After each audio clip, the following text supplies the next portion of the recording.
Magandang araw sa atin mga ka-TH, at once again, this is Saikono Torreanta. Welcome back sa aking YouTube channel. At pasensya na kayo mga ka-TH, ngayon lang ako nakapag-upload dahil medyo na busy ako sa aking mga paghukay sa aming mga area dito sa amin. Kaya sa lahat ng aking mga avid subscribers, pasensya na kayo mga ka-TH. At ngayon magsisimula na akong gumawa ng mga videos. Yan mga ka-TH. At itong lugar na pinupuntahan ko ngayon, ito ay meron ako ipapakita na mga combination of sign na makikita sa area. Bullfrog mga ka-TH at turtle markers. At yan ay ipapakita ko sa inyo. At dito, yan, kung mapapansin ninyo mga ka-TH, hindi ko lang alam kung anong klaseng kahoy ito, pero sa tingin ko ito ay centennial tree. Yan. Meron ng pinutol dyan at tumubo naman muli mga ka-TH. Kung makikita ninyo ang ugat, ganyan ang mga ugat ng kahoy na ito. Kaya centennial tree ito mga ka-TH. Yan, makikita ninyo dito banda, pinutol na yan at tumubo muli. Yan ang klase na kahoy mga ka-TH.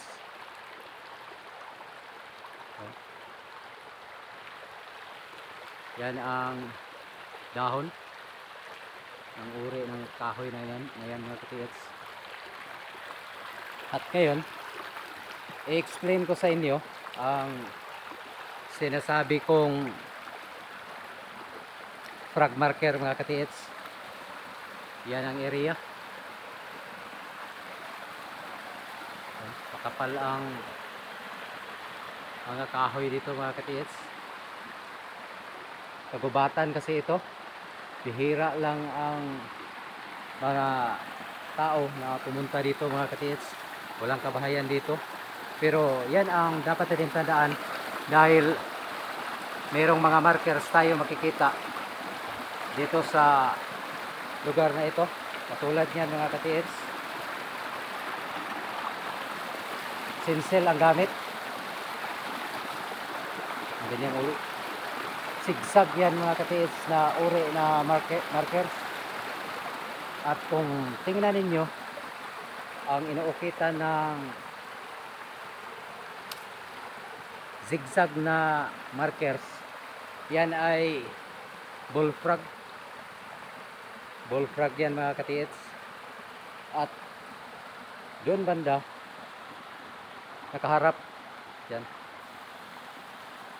At ang ibig ipapahiwatig ng zigzag na sign na katulad niyan, kung sa ilalim yan makuha mga ka-TH sa lupa, yan ay trap markers. Ito ang dapat ninyong tandaan sa ganyang uri na mga markers. Pero kung dito sa ibabaw, sa surface ninyo makikita, yan ay riverside mga ka-TH. At tingnan natin dito, hindi kasi ako nakadala ng kumpas mga ka-TH. Galing sa bato na yan papunta dito sa isa pang stone marker, nasa mga 10 meters 10 meters mga ka-TH. Tandaan niyo yan kapag mag-remap kayo. 10 meters. Meron pang isang napakalaking butig bago ang kasunod na markers, na tingnan natin ang mga follow-up sign. Yan. Dito meron tayong makikitang arrow mga ka-TH. Yan. Ito, sinsel ito mga ka-TH. Ito, sinsel ito. Nakaganyan. Para itong measurement. Merong itinuturo mga ka-TH Meron pang nakaganyan, letter C dito. Nakaganyan, rack and close ang meaning niyan. At tinuturo ang area na yon mga ka-TH. Yun. Yan ang tinuturo ng arrowhead na ito. Kaganyan. At yan naman ang tinitingnan ng bullfrog marker. Yan. Diyan siya nakatingin mga ka-TH. Yan ang pupuntahan natin. Yan ay turtle marker na nasa gilid ng sapa. Kaya pag sapa ang area na pinupuntahan ninyo, asahan ninyo karelasan, ang mga markers na makikita ninyo sa lugar ay katulad ng mga frog markers, mga turtle markers na nabubuhay kadalasan mga ka-TH sa matutubig na area. At yan ang mga follow-up markers dito sa area. At kung tingnan natin dito, meron pa nakaganyan mga ka-TH, naka-cross target to deposit area. Yan, sincil yan mga ka-TH. Yan ang markers dito sa amin. At itong markers na ito, yan, meron pang mga dahon mga ka-TH.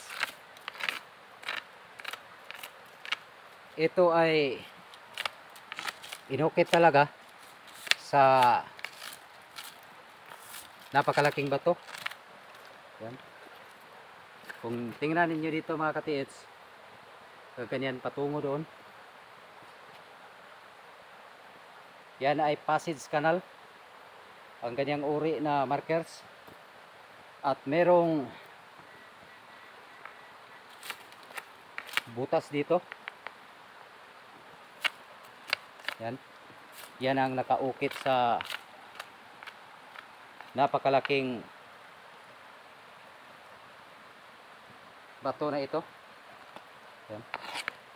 At ngayon mga ka-TH, tingnan ninyong mabuti ang mga pointers na andyan. Ito ay passage canal at merong butas dito. Ibig ipapahiwatig niyan mga ka-TH, riverside treasure, or humanap ka ng bato na nasa gilid ng sapa na meron pang counter sign at possible andun ang deposito. At ito ang nakikita ko mga ka-TH, follow up na mga arrow. Yan, tingnan niyo mga ka-TH, arrow yan.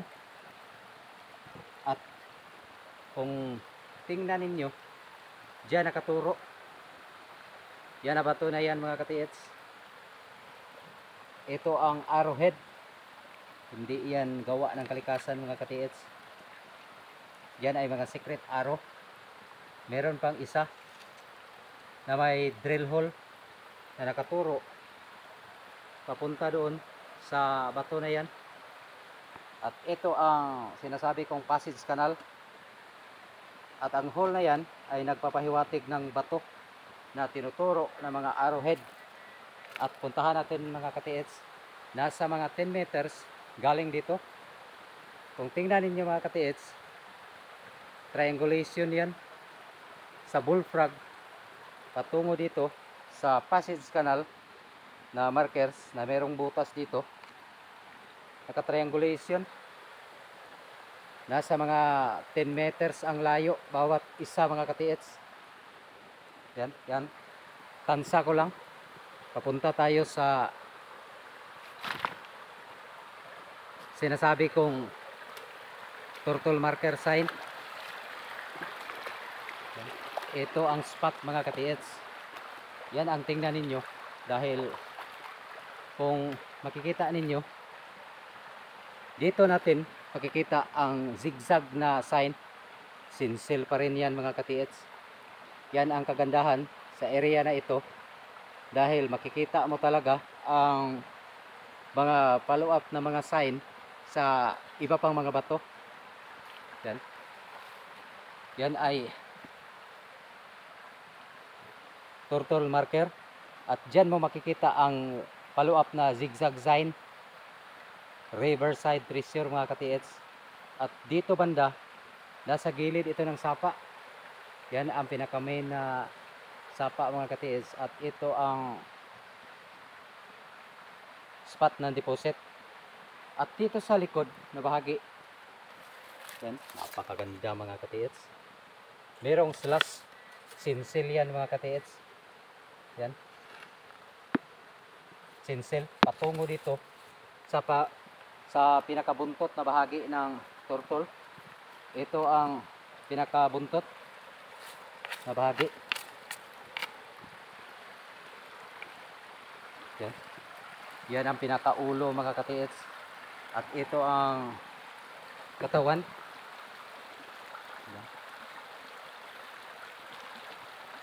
Dito makikita ninyo, meron pang mga harang na mga bato sa palibot ng turtle na bato. Hindi masyadong halata kung tingnan mo dito. Pero kapag dito mo tingnan, turtle talaga mga katiits. Yan, turtle yan. Diyan mo makikita ang follow up sign doon sa bullfrog marker. Yan ang bullfrog mga katiits. Yan yung may zigzag sign. Yan ang passage canal. At dito naman ang turtle markers mga katiits. Hindi masyadong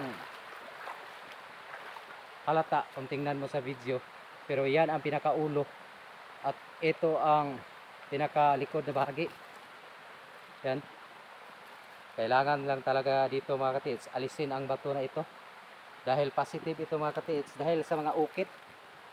Yan, dalawang passage na nakaukit, passage yan mga katiits patungo dito na area. Dito kailangan lang i-divert ang tubig. Kapag matapos ako sa aking iba pang mga area mga katiits, ito ang huhukayin namin sa mga kasamahan ko. Medyo na busy ako mga katiits at hindi ako masyadong nakapag-vlog, kaya pasensya na kayo sa gustong matuto dito sa aking YouTube channel. At hindi nyo talaga ako makikita mga katiits na gumagamit ng mga detector. Talagang ang pinagbasihan ko lang ang mga experience ko sa remapping at sa paghuhukay at ang natutunan ko sa iba pang mga Japanese na naging kasamahan ko. At ito ay nag-share lang ako sa inyo ng kaunting knowledge para magamit ninyo sa inyong mga area mga katiits. God bless sa inyo mga katiits. Sana'y maunawaan ninyo lahat ng aking sinasabi at naway magbibigay ito ng kaunting aral sa lahat ng kapwa nating mga katiits. Maraming salamat. God bless always mga katiits at ingat kayo lagi.